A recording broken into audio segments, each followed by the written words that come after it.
지금부터 2주간이 수도권 지역의 유행이 더 크게 확산될 것인지를 결정하는 중대한 고비가 될 것입니다. 우리 아이들이 학교 생활을 계속 유지하기 위해서는 어른들의 노력과 헌신이 필요합니다.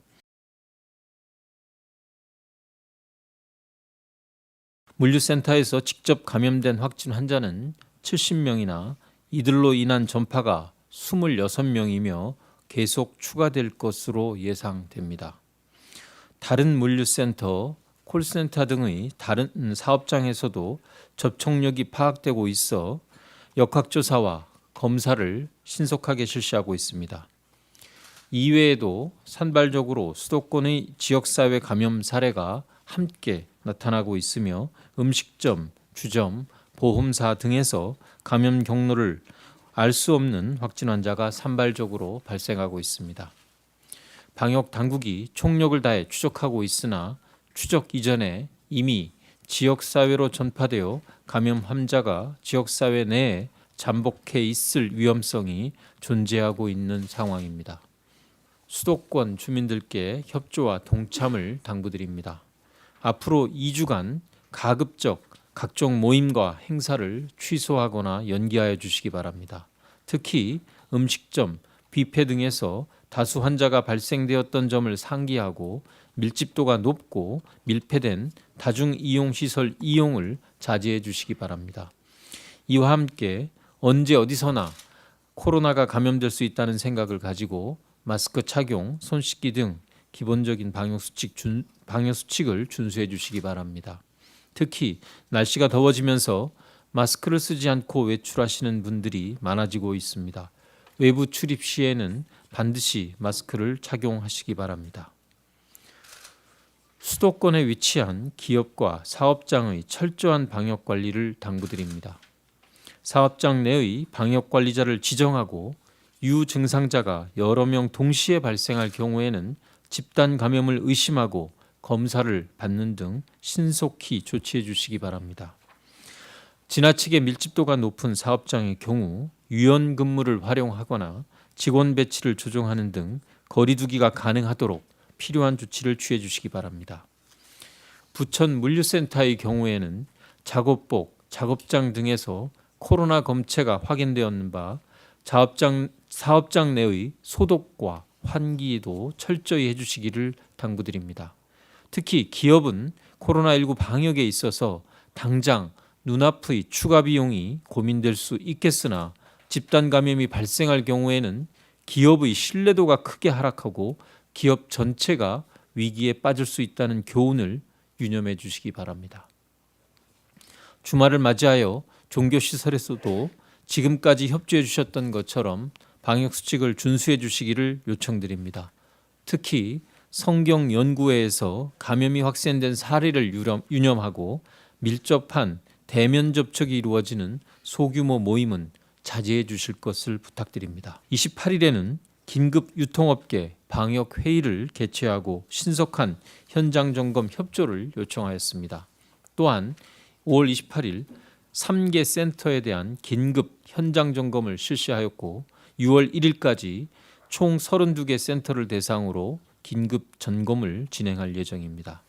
정부는 관계부처 방역당국과 협의를 거쳐 물류시설 세부 방역지침을 오늘 중 마련하여 방역관리를 보다 철저히 할 수 있도록 노력하겠습니다. 특히 정부는 코로나19 환자 치료로 인하여 감염병 전담병원이 어려움을 겪지 않도록 손실분에 대하여 지원하고 있습니다. 지난 4월 손실 규모가 큰 의료기관 146개소에 대하여 계산급 형태로 1,020억 원을 우선 지급한 바 있습니다. 또한 당초 6월 말 지급 예정이었던 2차 계산급 지급을 앞당겨 오늘 총 66개의 전담병원에 대하여 총 1,308억 원을 지급할 계획입니다. 지급 대상도 확대하여 환자 치료를 위해 대기한 빈 병상으로 인한 손실 이외에 환자 치료로 인한 발생 손실도 포함하여 지원할 계획입니다. 기본적으로 성능에 대한 기본적인 사양은 수술용 마스크와 동일합니다. 그럼 보건용 마스크와 다른 점은 보건용 마스크는 차단력이 좀 더 있으면서 그렇지만 이제 호흡하기는 조금 불편한 그런 측면이 있습니다.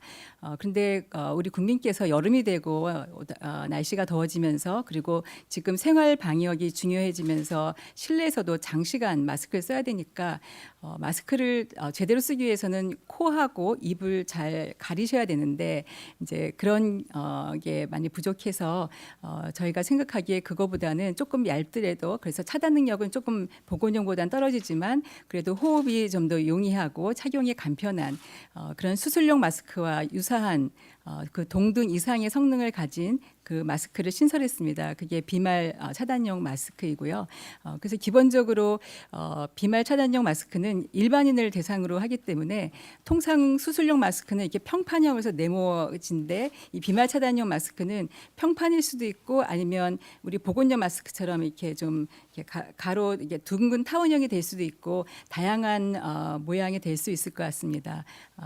그래서 그 정도의 차이가 있고 좀 더 얇으면서 통기성이 있는 게 그 특징이고 가장 중요한 성능으로 저희가 생각하는 거는 이 코로나19의 확산에서 가장 중요한 게 비말 침방울 차단이기 때문에 액체 저항성이라고 하는 비말 차단 성능을 가지고 있느냐 그게 가장 중요한 그 성능의 판단 기준이 되고 있습니다. 렘데시비어에 대해서는 지금 미국과 국내에서도 임상이 진행되고 있습니다. 임상 결과가 긍정적으로 나와서 그거에 대해서 도입 준비를 하고 있는데 그거에 대해서는 바이오국장께서 좀 더 상세하게 설명을 드리겠습니다. 병원에서 긴급 사용 승인을 식약처에 요청할 경우에 저희가 뭐 임상 시험과 상관없이 승인을 하게 되면 환자가 사용하실 수 있는 그런 제도로 짐작이 됩니다. 그렇게 되면 그런 승인서를 가지고 통관이 돼서 그 병원의 환자에게 전달되는 그런 과정입니다. 또다시 주말입니다. 향후 2주간의 그 노력이 매우 중요한 시점입니다. 그 아이들의 등교 수업이 순차적으로 지금 진행되고 있는 상황 하에서 수도권에 이러한 그 감염 확산 사례가 진행되고 있기 때문에 정부가 어제 긴급하게 이러한 회의를 통해서 추가적인 강화된 조치를 시행한 바 있습니다.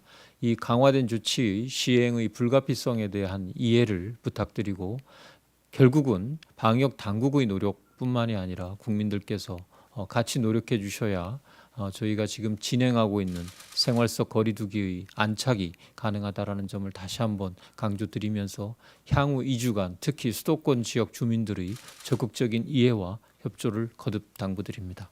감사합니다.